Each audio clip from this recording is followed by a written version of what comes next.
नमस्कार दोस्तों, हम 21 जुलाई यानी कि आज रात के कृष्ण अर्जुन गाथा के अपडेट के साथ आपके सामने हाजिर है।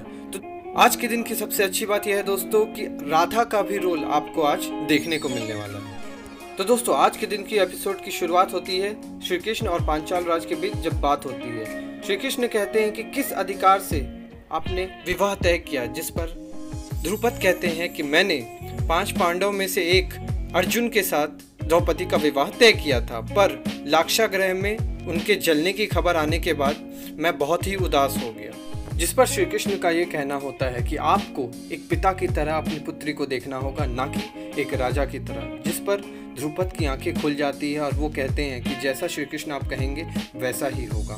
श्री कृष्ण कहते हैं कि आयोजित कीजिए स्वयंवर को और आर्यवर्त के सभी राजाओं को चुनौती की तरह इसे भेजिए। देखिएगा, एक आर्यवर्त का राजा यानी कि एक क्षत्रिय कभी भी एक चुनौती को अस्वीकार नहीं करता है। दूसरी तरफ राधा को अयन और कुटिला परेशान करते हैं। उनका ये कहना होता है कि तुम्हें सबके सामने ये मानना होगा कि तुम्हारा और श्री कृष्ण का रिश्ता मलिन था, पर राधा साफ इनकार कर देती है कि मैं इस बात को कभी नहीं मानूंगी, क्योंकि मेरा प्रेम श्री कृष्ण के लिए मलिन नहीं है, पवित्र है। जिस पर अयन हमेशा की तरह विरोध करके वापस चले जाता है।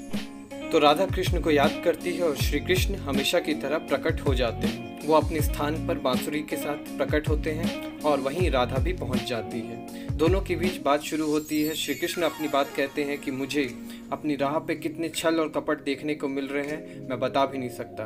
फिर श्री कृष्ण कहते हैं कि मेरी बात छोड़ो, तुम अपना। जिस पर राधा कहती है मुझे अयन के सवालों का जवाब देना है। श्री कृष्ण का ये कहना होता है तुम उसे ये कह दो कि तुम मुझे भूल चुकी हो, क्योंकि हृदय से मुझे पता है कि तुम मुझे और मैं तुम्हें कभी नहीं भूल सकते और हमारा प्रेम कभी खत्म नहीं हो सकता, लेकिन लोगों को बताने के लिए तुम ये कह सकती हो।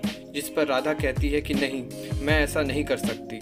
अब आगे देखने की बात यह होगी दोस्तों कि राधा इस पर क्या उचित निर्णय लेती है। जिसके बाद श्री कृष्ण वहाँ से चले जाते हैं। उसके बाद श्री कृष्ण द्रौपदी के पास जाते हैं। द्रौपदी का ये कहना होता है कि हाँ, मैंने आपको अपना प्रिय सखा मान लिया है। लेकिन श्री कृष्ण कहते हैं तुमने तो मुझे मान लिया है, पर अगर तुम चाहती हो कि मैं भी तुम्हें अपनी प्रिय सखी मानूं, तो तुम्हें एक उचित वर तलाश करना होगा। जिस पर द्रौपदी कहती है अवश्य मैं कोशिश करूंगी। उसके बाद बलराम श्री कृष्ण से बात करते हुए कहते हैं कि क्या लगता है तुम्हें 5 पांडव आ पाएंगे, और वो अगर आ भी गए तो दुर्योधन क्या आ पाएगा। जिस पर श्री कृष्ण कहते हैं कि मुझे पता है दुर्योधन अवश्य आएगा, क्योंकि उनके मामा शकुनी उन्हें लेके आएंगे। उनसे बड़ा प्रपंची व्यक्ति इस दुनिया में नहीं है, और उनकी पूरी कहानी वो बलराम को सुनाते हैं। तो दोस्तों, यहीं पे शो का डी एंड हो जाता है। तो उम्मीद करते हैं दोस्तों आपको राधा कृष्ण कृष्ण अर्जुन गाथा का ये रेगुलर अपडेट पसंद आ रहा होगा। कृपया हमारे चैनल को सब्सक्राइब कर लीजिए, इस वीडियो को लाइक कीजिए, कमेंट कीजिए, शेयर कीजिए। Thank you so much.